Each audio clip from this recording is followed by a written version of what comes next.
one good thing to come out of this, what was it called? A bomb cyclone? Yeah. Wait, it had a name? Yes. I just thought it was torrential rain. Okay, learn Yeah. something new every day. Anyway, A continue. bomb cyclone, Bomb cyclone. which was just nonstop rain for 30 hours, was that I met someone. And I want you all to meet her too. Oh, this is gonna be. Oh, I'm just. Is that This Stormy? is Stormy. Yeah. He's adorable. Oh my God. Oh my gosh. Making any squeaky noises? Can you hear it? No squeaks. Oh my goodness. She is a 1-day-old little pity mix puppy, owned by our friend Twana, who is one of the leads at the island camp. And Twana was so busy sort of taking care of all the folks at the camp, getting the elders ready for the bomb cyclone. And out of nowhere, her baby, Mama's, went into labor during the middle of the storm. And so a bunch of folks came together to help out Twana while she was helping out other folks. And, what do they say about like many hands? Make light work. Make light work. And many people came together to make it happen. But we're taking care of Mama's and her little baby for the next day or so. So that was really nice. Yeah, that baby had a very impactful first day. I can't imagine having to be transported around everywhere that she was. She can't even see yet. Yeah. It's like, what the hell's going on out there? What are all these new smells every 2 hours? Oh. But yeah, so anyway, I just wanted to share that. Welcome to the world, Stormy. I guess her name's Storm. Stormy is her diminutive, but Okay, gotcha. yeah. Well, I guess let's just get started on the show. Yeah, cute. Voices, the things they said, voices, some from those dead, all the voices heard. Voices, things we say, voices, they're in your head, all the voices heard. Hello, everyone. You have Kempa. And Shannon. And PJ. And Amar. I am so excited to have you here today. For the listeners and viewers, Amar Shergill is the chair of the Progressive Caucus of the California Democratic Party. Obviously, a very important, probably as far as our show is concerned, the most important wing of the Democratic Party. And we're really excited to have you on today. Just quickly for folks, Flo is on vacation, and Flo never takes vacation, so we are respecting that a lot. Skylar is, as always, out doing Skylar things. We look forward to having them back. But for now, I'm really excited to speak with you, Amar, today about sort of the goings on with the Democratic Party here in California. Is there anything else you want to say, like here in the intro? No, just that you can't bring on a guy after puppies. I mean, that's just fundamentally unfair for podcasts. You need to change your process. Yeah, I mean, so the YouTube folks are already tuning out now, but the audio folks, I think, are like, I didn't see anything. I don't care. Like, I just want to hear what Amar's got to say. So I think you're good in that realm. All right. And that's where most of our fans are anyway. So let's get it rolling today. Now, obviously, this is sort of a big news couple of days. There was this big complex of rain and wind coming through almost all of the Northern California and the Pacific Northwest. But also, there was a very important vote at the California Democratic Party this weekend. I know that the Sunrise Movement was pushing hard on it. And a lot of folks, including a lot of police abolitionists, a lot of reform groups, a lot of folks like Black Lives Matter were pushing for this as well. And effectively, it was, and correct me if I'm wrong, it was an e-board vote for the California Democratic Party. And we can talk about what that is, but basically trying to decide if they wanted to set in stone a rule that the party no longer takes money from police interests or from big oil interests. Is that correct? Yeah, that's the bottom line. Okay. Now, how did this vote come about? Because I know that Rusty Hicks, the chair of the Democratic Party, he has historically been known for taking a whole lot of big oil money. How did this vote come about, and why? Yeah, so it's really part of the culmination of 2 years. It's really heated up over the last few months. But to give folks an idea of where we are, right? So when I started my first term as Progressive Caucus chair, Rusty Hicks was then the newly elected chair who had taken over after the prior chair was, found, to be engaged in just rape, assault, racism, bigotry, just the worst type of stuff. So Rusty came on brand new, and we sat down right here in Sacramento, and we had a discussion about corporate money in the party and how it's all bad, but especially some, are particularly bad. And his response then to me, and I think to a lot of different people, was, look, there's a process in the party. You build consensus, you have these conversations. It's not just about you and I agreeing over coffee what money is not good. Let's go through the process. So that's what we did for 2020, is that there was a special committee, an ad hoc committee on finances came together and said, hey, you know what? Fossil fuel money is poisonous to the party, and we shouldn't take it anymore. And they also talked about some others, like for-profit prison money and some other categories, said not taking that anymore. And 6 days after that report came back to Rusty Hicks, he took $70,000 worth of fossil fuel money. A committee that he set up with all his people, 100% control, said, hey, don't take this money. And the first thing he does is take a ton of that money. The first installment en route to $330,000 of that in during his term. That reads to me as a very, very strong but implicit middle finger. Yeah. I mean, there's no other way to describe it except that we didn't know it was happening at that time, right? It's happening behind the scenes. You find out the reports later. So we didn't know that. So we're saying, okay, that worked. Now let's also do a committee on police money, because it was in the months after Minneapolis, right? George Floyd. So everybody was energized on that issue. We thought we had consensus. Let's go ahead and do that too. And we had built consensus in that committee, and it's unanimous. Let's stop taking that money. And the party went silent on police money, went silent on fossil fuel money. And then what we couldn't do what is sort of the normal party process, that you build consensus in a committee and then you have the entire party take a vote on the committee recommendation. And the chair just blocked it, said, I'm not bringing it up for a vote.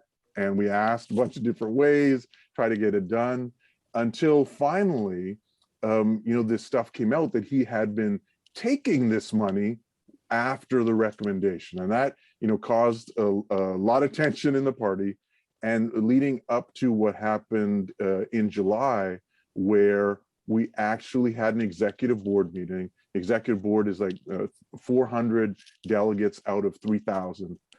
And we asked for a vote. Delegates that's sort of like the voting apparatus of the inside of the Democratic Party, right?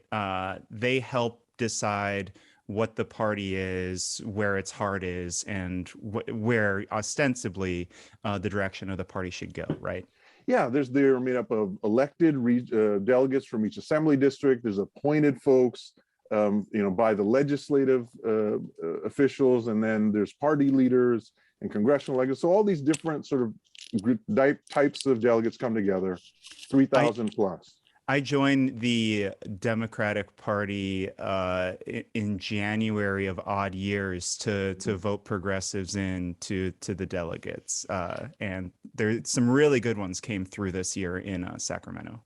Yeah, I think for progressives, that's the most visible part where we have an input, is that regionally in each assembly district, our folks get out in January of odd years and have been doing really well. In the Sacramento area, we have been routinely sweeping every single seat in the area. So, but it's not so simple, right? Because, sorry for interrupting, okay. but the elected officials who, you know, more often than not currently tend to be a little more establishment oriented.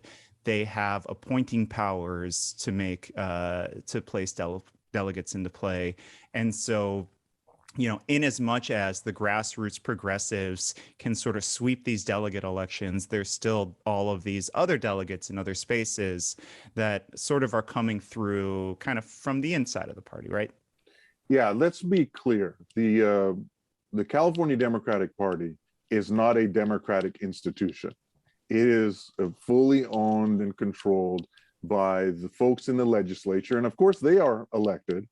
So there is some community input, but the party does not respond to what people want. It responds to what money and elected officials want. And for decades, and certainly recently, there's a big difference between those two things. And we see that whether it's in the DNC in Washington or we see that here in California, is that we routinely put the interests of corporations and police and oil ahead of what communities want, and really just very popular policies are routinely ignored so that we can keep the dollars flowing in. Great. And sorry for interrupting you in the middle of that, but I just wanted to I wanted to sort of paint that clear picture for listeners and viewers. You know, your role within the party is to build this grassroots groundswell of what the people want. And in recent years, you know, post Bernie, especially the voting portion of delegates has really, there's been quite a progressive sweep. So I assume there's been this hope that these strongly progressive issues like no cop money, no big oil money could actually become part and parcel of who and what the Democratic Party in California is all about. Yeah, and I think what I described, you know, starting 2 years ago with my own personal conversation with the chair, Rusty Hicks, is something writ large for a lot of delegates that came in from the Bernie movement and, you know, developed skills and organized in leadership positions and look to the party to try to make a positive change in, you know, electoral politics, is that they were going through the same process where they got involved and then found that the party was not responsive and realized that the party was definitely as corrupt as advertised. Yeah. So bring us to present day. The e-board, kind of the progs have, it seems like they forced the issue. They said, we are going to have this conversation. We are going to have this vote. Yeah. So in August, we had an executive board meeting. And at that meeting, the chair of the Black Caucus, you know, so my counterpart within the party, Taisha Brown, she raised her hand during the executive board meeting and said, I would like to have a discussion in the party about police money, you know, representing her community. And the chair of the party said, you're out of order. We're not having that discussion. It's not on the agenda. Moving on. It's a clear violation of the bylaws not to allow executive board members to have a vote on what they discuss, right? Anybody should be allowed to have a vote and decide what they themselves are going to talk about. Mm-hmm. But he used his, you know, his power on Zoom to shut people down and to make sure that those discussions were not had. And at the same meeting, the chair of the Environmental Caucus, Igor Trego, he said, let's have a discussion about oil money, fossil fuel money in the party.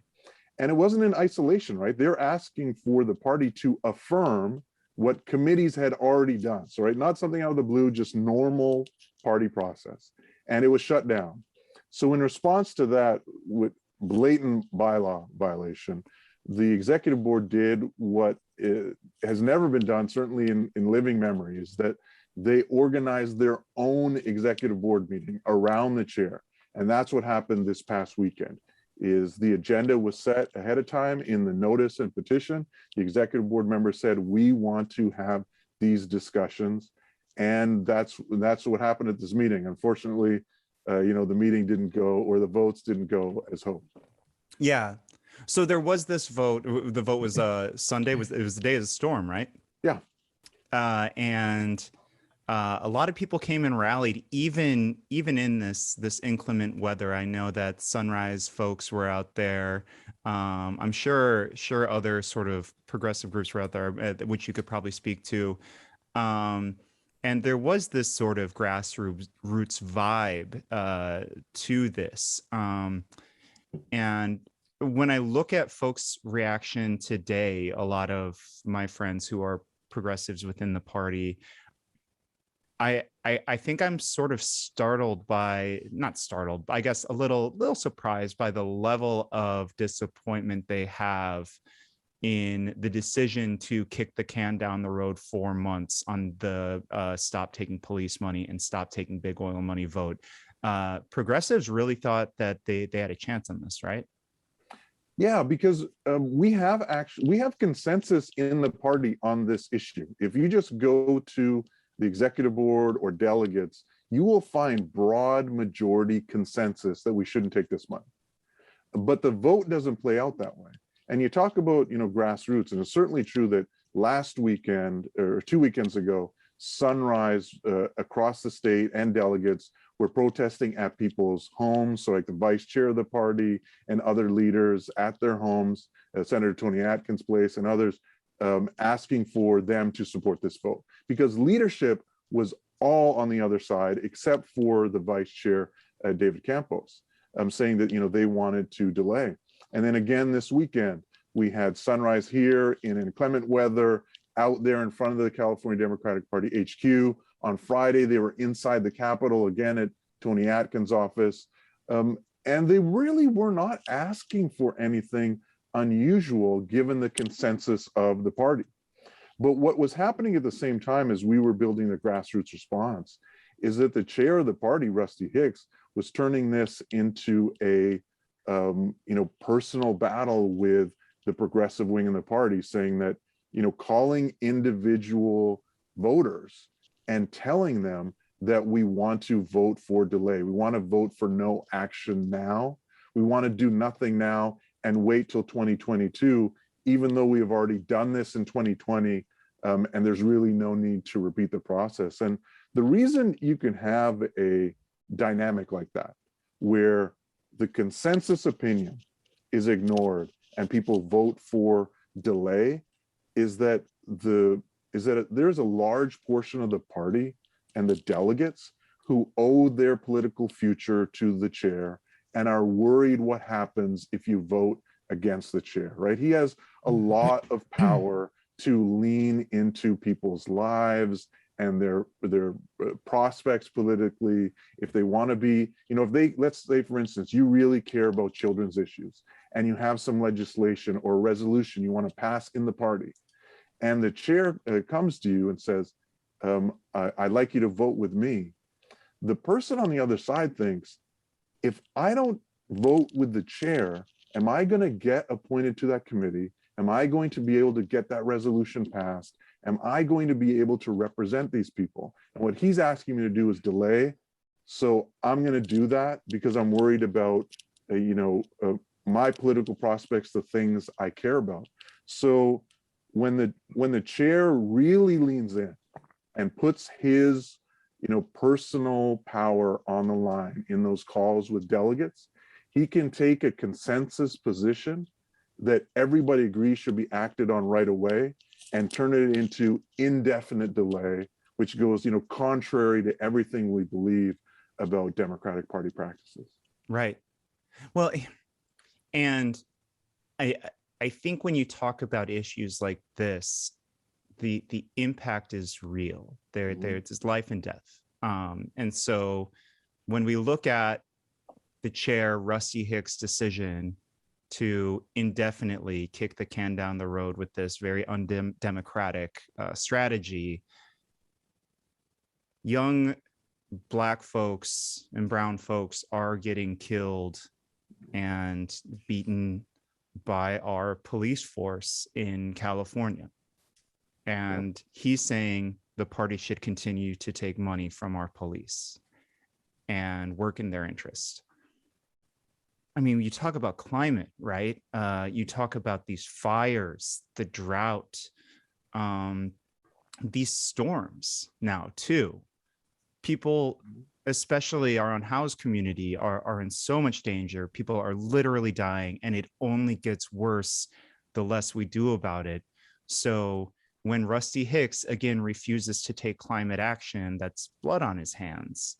And I guess that's part of the most painful thing to me, because this is a party that has a super duper majority in this state, right? I don't recall, I think it was like almost or at least 20 years since a Republican has won statewide elected office. The Democrats have a super duper majority in both the Senate and the Assembly. At least or around 75% of electeds are Democrats in both those spaces. Almost 50% of the electorate is a registered Democrat compared to 24% being Republican. They've got the power. They can make bold decisions, and this is what happens. And so I guess my question to you is, I guess you've answered the why very good already. I mean, very, very succinctly. I guess the question is, what should frustrated folks, Democrat or otherwise, who believe in these issues, what should they do to try and make this a reality, try and make real climate legislation work because a party no longer takes money from big oil and folks like that, try and make, real changes happen in police brutality? Yeah, I mean, that's really the whole thing, right? Is what are next steps, and what are we going to do in response to the party's intransigence? And it's really just morally repugnant, right? To in a state where our forests are regularly on fire, that we lose entire communities, that people are dying due to toxins in the air, that they can't escape the fires, that we have massive rainstorms like we have now, and people that are unhoused have nowhere to go, and that Black communities are over policed, and that people are being killed. In that context, to say that we are going to keep open the option of taking that money is morally repugnant, and it has real effects. You talked about what actually happens. Money that the party takes is not just, oh, well, here's this pot of money, and we use it for big parties.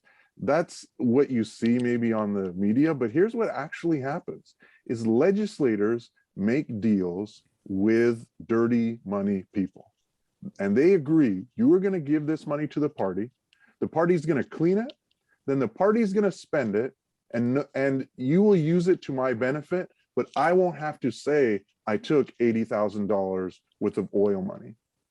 People will see the California Democratic Party spent money on great mailers for me, and I can say I didn't take the money. That's disgusting. Yeah.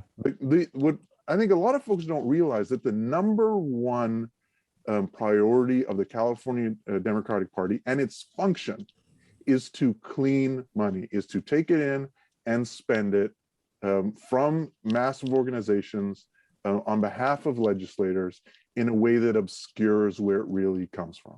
So an assembly member in a highly polluted district where folks, have asthma from, nearby oil wells, where folks are really concerned about, what that's doing to their youth and to the community, they don't have to take that money personally from the oil company. That they say, hey, send that to the Democratic Party, just like, the Shell Democratic Party.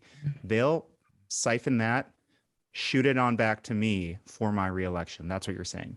Yeah, they might not send it directly to the legislator, but they might do the mailers. They might fund the people that are knocking doors. Right. And it completely obscures where the real money is coming from.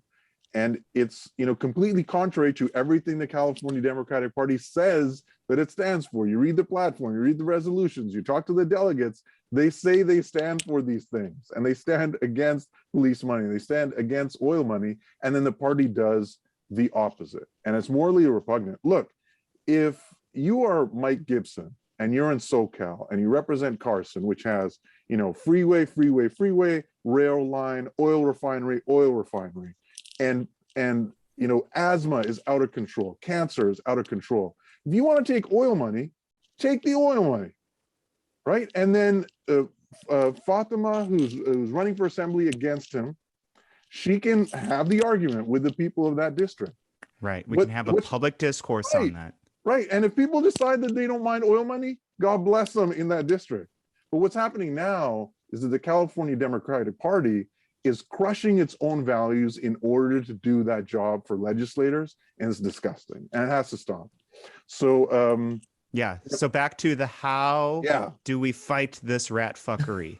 Yeah. So let's talk about that, right? So a lot of folks are rapidly coming to the conclusion, very well founded, that if you spend all of your time inside the California Democratic Party working on resolutions, trying to get these votes passed, that you're spinning your wheels just because of the structure of the party keeps power in the legislature. So where we need to lean in is where the party is getting its power.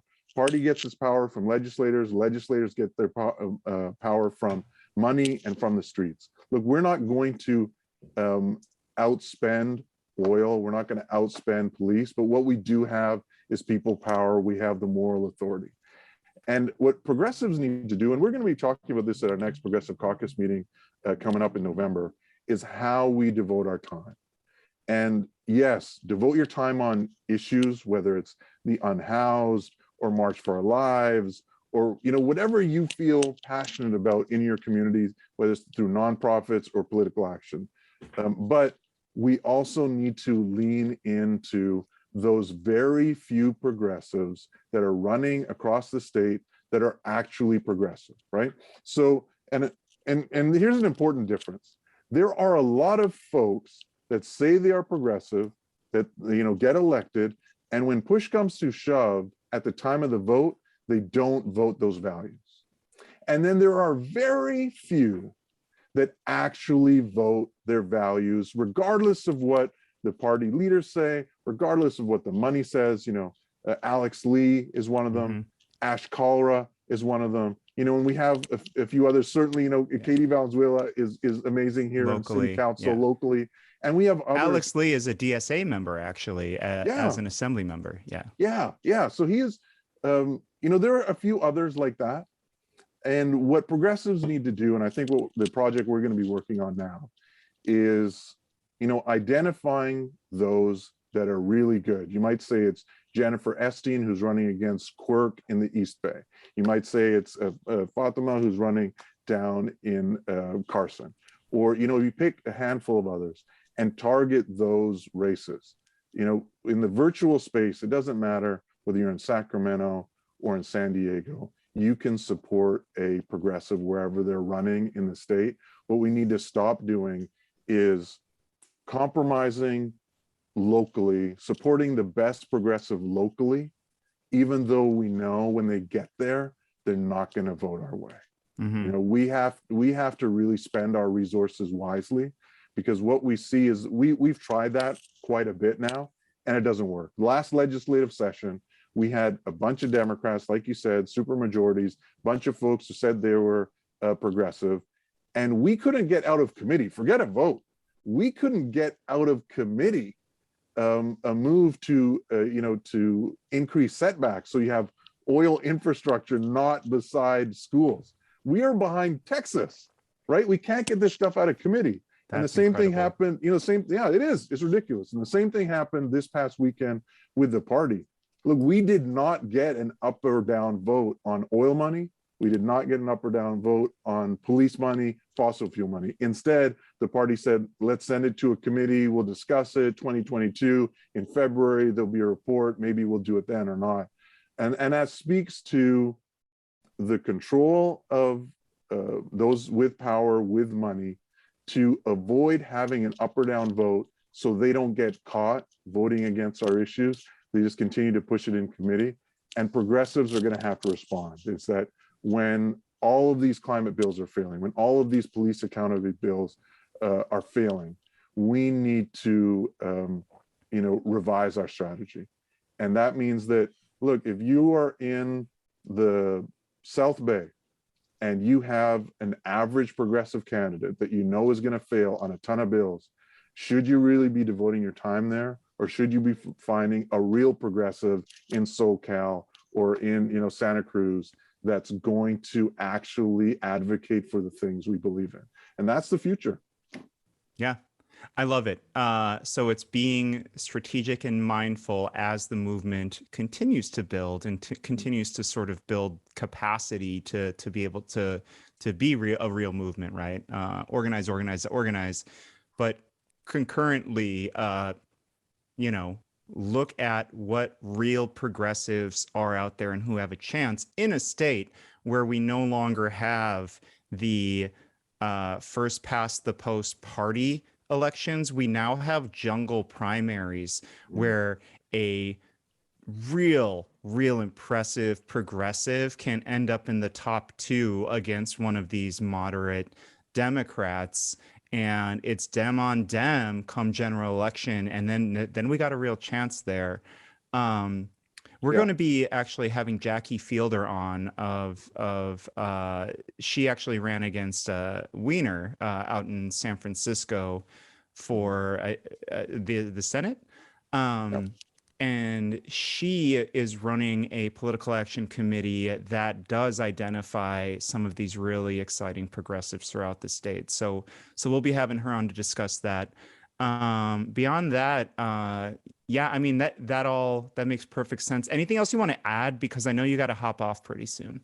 Yeah, we're going to be, I got another Zoom to go to. We're going to be talking about exactly these strategies after what happened this weekend. But what I want to impress on folks in the progressive movement is that we're winning, right? The fact that the party has to pull every procedural trick and really the chair has to lean in on all these voters in order to just get a delay on these issues, that shows the power of our movement, right? The fact that, they have to kill these bills in committee in the assembly behind closed doors. Closed doors, instead of letting a clean up or down vote, shows our power. They are afraid of what happens when there's transparency.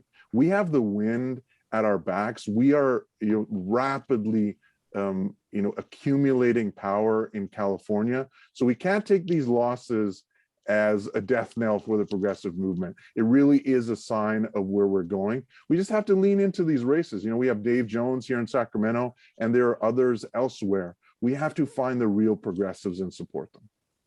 I love it. I'm not the only sweet summer child this episode. I'm very happy. Amar, just a joy to have you on today. If you. People want to get involved in this fight, where should they go? Find me on Twitter, Amar Shergill CA. All right. Thank you very much, Amar. And I'm sure we'll have you on sometime soon in the future. And go enjoy your meeting. Thank you. And thank you all for paying attention to this. I just appreciate the heck out of it, really. Oh, it's important work. I ran into a delegate a few weeks ago, just walking her dog, and she's like, "Hey, you should know about this vote." And I was like, "Oh my God, I should." So, and this is really important stuff. So thank you for coming on, and thank you to all the Prague delegates that are doing the tough work in the slog on that side of things. Thank you all. All right. Bye, Amar. That was great. Amar's great. Yeah. I'm a fan. And what a task trying to fix that party from within. That's a complete fucking shit show. Just like, I love it. I love that there are folks who are just like staunchly like, nah, man, we can do this. Like, let's fucking go. I'm glad there are people that have that outlook too. Yeah. I'm glad he's on our side. And I am too. That's what I was thinking. Like, I don't disagree. Like, and of course, I agree that there's momentum. Yeah. But let's move on to the next topic. Yeah. Over the weekend, there was a bomb. What was it called? Cyclone. Bomb cyclone. We've got a long climate change to go here. It's like a middle school front-load the band big name. words. You're right. Let's save the Bombs. big words for Right? in Like 2 years when we don't have a 2050, planet anymore. when, Yeah, this will be nothing by then. But this was a big deal as a weather event for us. Sacramento in particular saw a record in rainfall over the course of 24 hours, the most it's ever had since they started recording. The previous record was, I believe, in 1880. 5.28 inches in 1880. And how many inches was it this time? 5.44.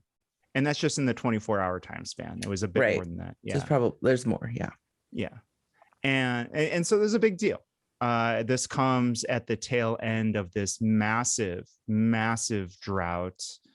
And here we are with, in the course of a little over a day, nearly a third of the annual rainfall that our region gets in the course of a year.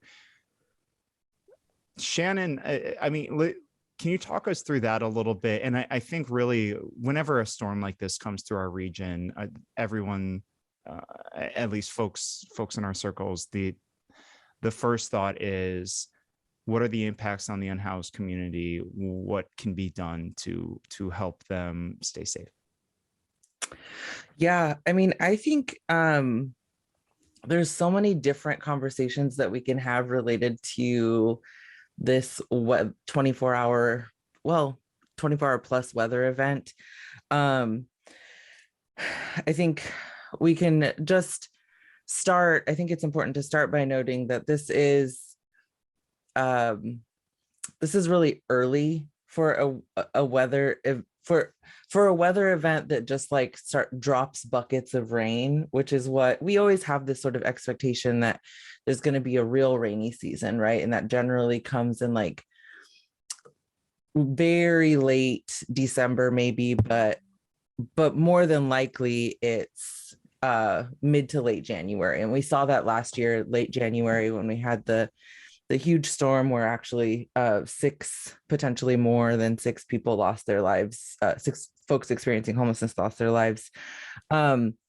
This storm was something that we knew about for many, many days. I would say over a week. We understood that we were going to potentially get a record-breaking day of rainfall. And what was the response to that for folks experiencing homelessness? Like mostly nothing. And I don't say that, like, I don't want to shit all over the little things that were provided for people, but I think it really is important to note that weather happens every year. People are experiencing homelessness every day. We have a city council and a board of supervisors who sit in meetings and talk about the crisis of homelessness over and over and over again. And it's just meeting after meeting after meeting, and these really small steps that are taken to try to support folks experiencing homelessness. And then something like today, or like Sunday happens. There were 2 city respite centers. There were 2 county respite centers. There was one that I am aware of, like independent City of Refuge opened up for folks to come in. And they were actually offering laundry and food and showers. Yeah. And there was a significant amount of money spent on this weekend by the city in prep. Well, someone's going to like call me out on that. There was lots of energy time and energy put into this weekend in Sacramento because we were supposed to be hosting the Iron Man event, right? So these very muscular people who like pull cars with their pinkies. No, that's not what Iron Man is. I know Not to take us they're off they're this triash very important topic, but Yeah, these are but they're like like- little bean poles. who like swim in a, I don't know, 100 miles and then do this like triathlon thing. Yeah, they're Yeah. like They're like those are little muscular people. 5'6" men that are all like very like weirdly sinewy, but also very skinny that just like go on forever like little batteries. You're talking to someone who like sits on my couch and watches white and I'm drinks just White saying they're Claw. not like flipping kegs or anything. Okay, whatever. This is totally off topic. I'm so sorry. This is an very- important topic. Kempa stands Iron Man. So Do there's not. supposed to be this whole like competition where there's a triathlon and you know the city preps for that, but like people are sleeping outside. There is still a shelter deficit. Like there is not an actual plan to get people indoors until like Saturday is when we start seeing information coming out that there's going to be respite centers that open for people to come inside, those 2 that I mentioned for the city and 2 from the county. And then the county talked about activating their severe weather protocols, which is a motel vouchering program. And that whole thing is a joke. Like it's a joke. I can go on for days about all of the different ways that they try not to voucher people instead of actually just vouchering people when they say they need a place to go. They being The county. The county, okay. Yeah. So the impacts of a day like Sunday, when it's just nonstop raining, like there was no break in the rain that was long enough to allow people to gain any sort of traction and find safety, right? Like folks trying to pack up their camps and all of that is next to impossible. Things are being windswept. The rain is washing things away. I mean, fire had to go out and do water rescues for folks. I think there were 14 water rescues that were done. There was actually 1 death. A 27-year-old man was found under a tent or tarp in the Arden area around 2 a.m. Monday morning. When I hear one, sorry for interrupting, but I always am like, it can't just be one, right? And when you think about the folks, you know, those like really, really deeply impacted sub communities that are like so deep living in the Parkway, it's like some of those folks never even heard about this, right? And I mean, and those are the folks, like many of the folks that I was talking to today.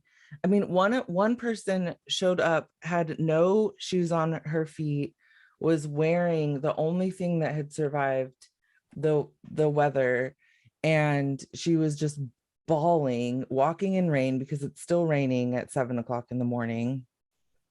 And, you know, I'm trying to get her inside and she was like, everything is gone. Like, I have nothing left except her dog and the jacket that she was wearing was all that she was able to salvage from the storm. And she's like, we're up on the levee and no one ever came to check on us. Like, we thought we were going to die out there. This was Monday morning. This was today. Monday morning, today. October 25th. Yeah. I mean, that's shades of last winter's storm in which at least 6 people died, right? And oh yeah. And after which there were all of these house call, you know, like that. This is why people don't trust our electeds, right? Like there's we knew about this. We knew this was coming. And not enough happened. 2 respite centers by the county, 2 by the city. And I'm glad those were open, right? And PJ, like, we can talk, like, you volunteered at one, the county one. I'm just, look at the folks who are doing the mutual aid work, and I'm so thankful that they're out there doing that work. I see Punks with Lunch, I see SAC Red Meals, I see DSA's arm of mutual aid, and all these other groups, and like there's still so much to be filled. And had this been as bad as that last storm last winter, there would be so many more deaths. But I think there's just sort of this movement where it's like, we realize that it doesn't look like Daryl Steinberg or Phil Cerna are going to do enough for these communities. No, and unfortunately, currently the only thing that we have to be able to get to the scale that we need is government. And the thing is that government isn't listening to us, and it's not even learning from our own mistakes. It's its own mistakes. Last season, they saw how things went at the library. They learned how things needed to change, how they needed to modify their behaviors. And when I went to the county, as awesome as the people that were there, they sound it, the way it felt was exactly the same way it was at the first days of the library. How there were granola bars and water. Nothing to sleep on. No more profound meals, no acknowledgement you're going to be there for the rest of the day, and no transportation after it was over. So it's like, so how do you not transfer this knowledge back and forth, at least within governmental agencies? But then beyond that, you need to learn from the people that are doing the work what is needed. You could have, any number of organizations could have given them so many helpful tips on Absolutely different aspects of what was needed, what to provide, what to expect, all sorts of things. I was there when I was there. They were like, "Oh, what did you do?" And I was like, "Well, I mean, we're still technically in COVID time, so we should probably move all these benches at least a little bit apart, so that they're not right on top of each other." Just like little things like that. And you were volunteering at a county site. Yes. The county is our continuum of care for homelessness. You know, the city has the smaller excuse, although I really do think they have money to provide, you know, robust enough resources for the folks that they are taking in. The county's got they have the purse strings, and it's all granola bars and water. Yep. Yeah, and I think I do want to be clear that as far as like continuum of care is concerned, that actually falls under the umbrella of Sacramento Steps Forward. Sacramento County is not the continuum of care for folks experiencing homelessness, but Sacramento County is an entity that oversees many homeless programs. And so the money goes through Steps Forward and not the county. I thought the county had the purse strings. Well, so yeah, the continuum of care, those are the folks who are like managing the federal housing, like the housing programs that come through the federal dollars that are coming through HUD. There certain programs are going through. It's like Sacramento is really, when Sacramento County like threw their hands up to the continuum of care back in 2009 or 2008, maybe it was 2008, that things have sort of gotten muddled, because then the county started to get involved again in COC stuff. So there's a lot of cooks in the kitchen. Okay. Which I think is part of the problem. Part of the problem is that for many years, the responsibility to make sure that homeless programs were funded and staffed and you know, and pushed forward well was under the power of Sacramento Steps Forward, this nonprofit that exists here in our community. And the crisis of homelessness really has not gone away. It's only gotten worse. And at that point, the our local government then starts to feel the pressure of the people. And so they're like, okay, well, let's get involved in the following ways. And so all of a sudden it's this like big sort of like convoluted situation, where you then have the city and the county fighting over who actually has responsibility for what. And so we don't see an organized effort to help end and prevent homelessness or help address a crisis that's going to come as a result of a weather event and predictable weather events. Like Sunday's storm aside, we can talk about like extreme weather conditions at any time of the year. When have we ever had a response that works well that for folks experiencing homelessness? I mean, we have these entities that are planning and organizing around how to implement programs for folks experiencing homelessness in order to provide them, shelter, respite, whatever.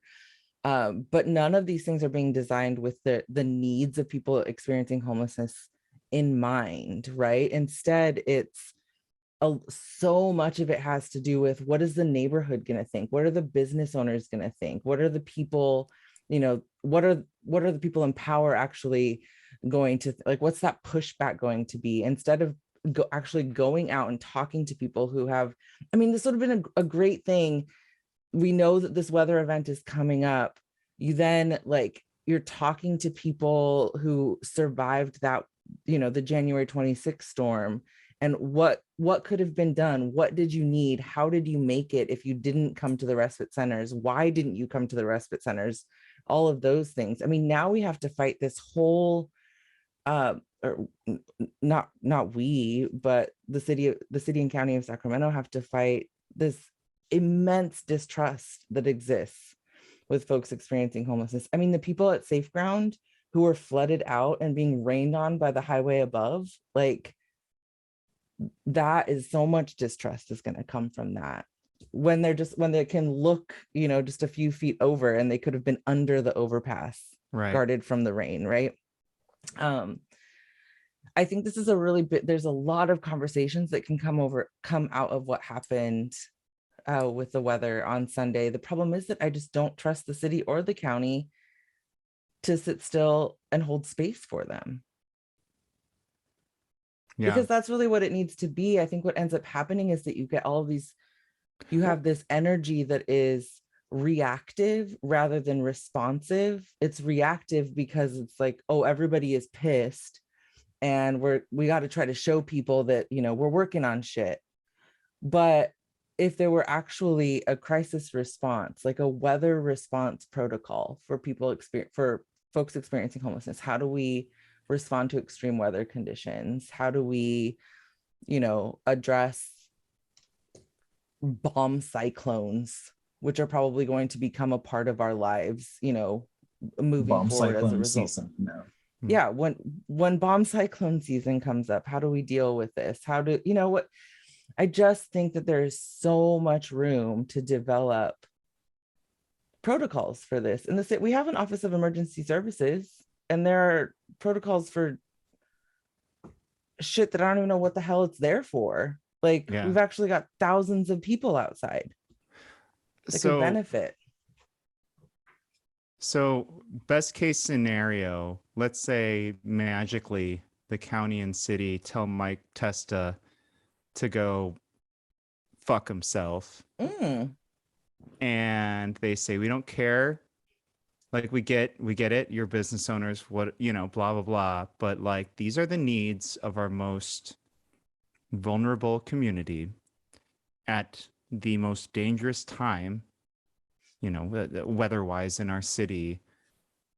Who does a city and county of Sacramento call in to give them, the first steps to an answer on how they need to respond to a weather event like this?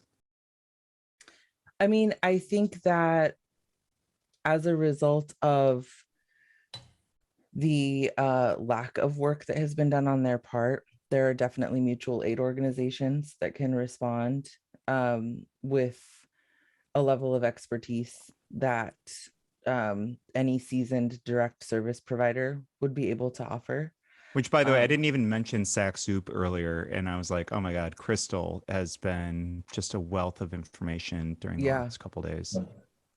Yeah, so I think that there are a few things that have to be done if there's going to be intentional progress that, you know, moves forward to positive results for folks experiencing homelessness. It is that you have to, first of all, ask the people who are living through the crisis what they need and what they want, and what has worked for them and what hasn't, and be willing to hear things that you probably don't want to hear. I think, and in order, and don't take it personally. Like, and people don't are take it personally, angry because it's because people not. are hurting. Like, And I you think have to be okay with that. and I think that, like, this is one of the things as a direct service provider that I just really like hammer home when I have like staff meetings or when I hire new folks on. It's that so much of what would be deemed as like salty or like shitty language or behavior, or, you know, like anger, is trauma, like coming out, right? Right. That is the full expression of a person's trauma in the moment, and that's not something that is because of an experience, and that, like, you're the person that's creating and holding space, and therefore it's not a personal thing for you, but you are then the steward of that story, and what are you going to do with that is what is incredibly important.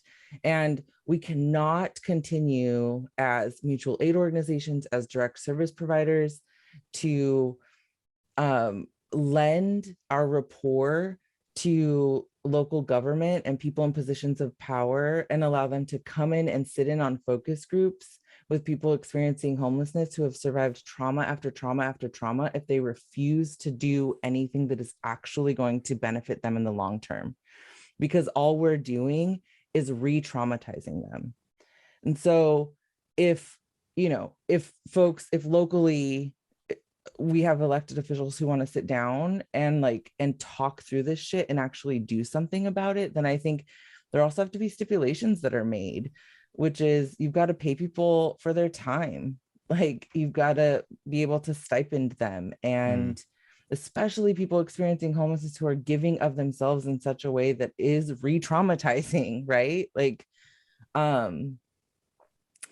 yeah, and not taking for granted that rapport that is lent out. So I think so to answer your, that's a very long and windy road to get to the answer of mutual aid orgs, direct service providers, people, but always before any of that, you have to bring to the table the people who you are hoping to serve, because they are the experts of their experience. They can tell you why they trust or why they don't, what they need and what they don't. Why having a respite center on one side of the grid and then another one on the other, but not one on the other two corners of the grid, isn't super helpful, or just, there's so many things that I think yeah, there's like an element too where like maybe they on occasion do something like that, like bring folks in and be like, hey, tell us your experience and give us, maybe they even say give us your advice, but like the response is always something profoundly gross. It's like let all of us in our suits and ties feel for a moment, how this person made us feel, and not actually fucking listen to them or to the solutions they're providing us, right? It's more of I don't know, I guess the term would be performative. In the same way that a person's expression of trauma is not personal to the listener, right? Or to the person who's creating and holding space, holding audience for that is not something that you personally get to elevate yourself for, right? Because you are not, because that also has nothing to do with you unless you can move things forward to produce a positive outcome, right? To activate some level of community care. So when it's incredibly disgusting, it's gross when you have, some suit and tie person sit and listen and then talk about how, oh, I sat with these folks and they, survived the storm, whatever. And all of a sudden it becomes I statements instead of amplifying the stories of the folks who lived through the crisis, right? Like as people who are creating and holding space, we have to be able to amplify those stories and steward them well and not use them to make ourselves look or feel better to others. Their story inspired me to build an au pair unit in my backyard with my bare hands. I mean, right? Yeah, looking at you, Jeff Harris. That's whack. Yeah, well, Shannon, that's whack. But there are some times when I'm looking for a place in the world that is not whack. And I want to just like swim in a pool of things that are the opposite whack, but are in fact perfect in every way. And I've been thinking a lot, and things have been really hard lately, I think, for a lot of us. And I've been wondering, where could I find such a place? I have never been asked this question before, but I do think that I have an answer. And that place is Voices River City. And it is a giant swimming pool and hot tub of incredibly perfect takes, incredibly informative shit that you can just soak into your ears. Mm-hmm.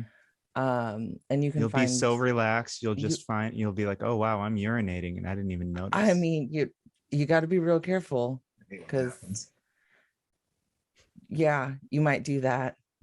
And you can find that relaxation soak at voicesrivercity.com. That's on the internet. Mm-hmm. You can also, if you're into the social medias, find us on Twitter at Voices River City, at Instagram at Voices River City. You know what? You can even find us on Facebook. Are you serious? Voices River City. We make it really easy for you to find us. And there's another thing you can do while you're relaxing and soaking, is if you're feeling generous, you can support us. You can head on over to patreon.com/voicesrivercity and soak your credit card number for a minimum of $5 a month. You will get 4 episodes a month. That doesn't change anymore. No, I know. I was like, how do I make that sound good? You know why that's good is because you get to see our faces or hear our incredibly soothing voices. Yeah, it's a vote of confidence in our work. It's also or that we'll also be doing events and stuff, often for community members, but also for patrons, patron only stuff too. So, it's up to you folks. We are now in the current iteration where we want our work to be available to folks. So that's the way it is right now. Heck yeah. Yeah. Is there anything else? Oh, you can buy some stuff that's like got our name on it at voicesrivercity.com/shop. Look at Shannon's got a koozie right there for those of you who can see our show. I guess that's it, huh? That's it. I do want to say that after the bomb cyclone, mutual aid orgs and frontline, the direct service providers are really trying to help people rebuild. And so donations to any of the organizations that we mentioned would go directly from your hands or the packer at Amazon or Target or Walmart, wherever you buy from their hands directly into the hands of someone who absolutely needs that, because right now it's really about rebuilding and trying to secure shelter to get through what is sure to be a wild end of fall into winter. Yeah. So, and I think that's great. And I think it's really important to just drive that home. Trust the mutual aid folks. Totally. They're doing the work. They are going out and like fucking digging trenches and doing the best they can to try and help people stay safe. So thanks to all of you who are out there doing that. And I guess that's our show. that's it. Well, you can find me on the Soch. I'm at Kempa on Twitter. YUKNOWKEMPA. I'm at Shan ND Stevens. And I'm at AOL Bites. And well, we all know who our other friends are. Flo is at Flojaune, FLOJAUNE. She got her handle back from the hackers. And our dear Skylar, our dear Skylar. Oh, Skylar. He is guillotine for you. That's guillotine, the number 4 OIOU. I guess that's it. That's the show, folks.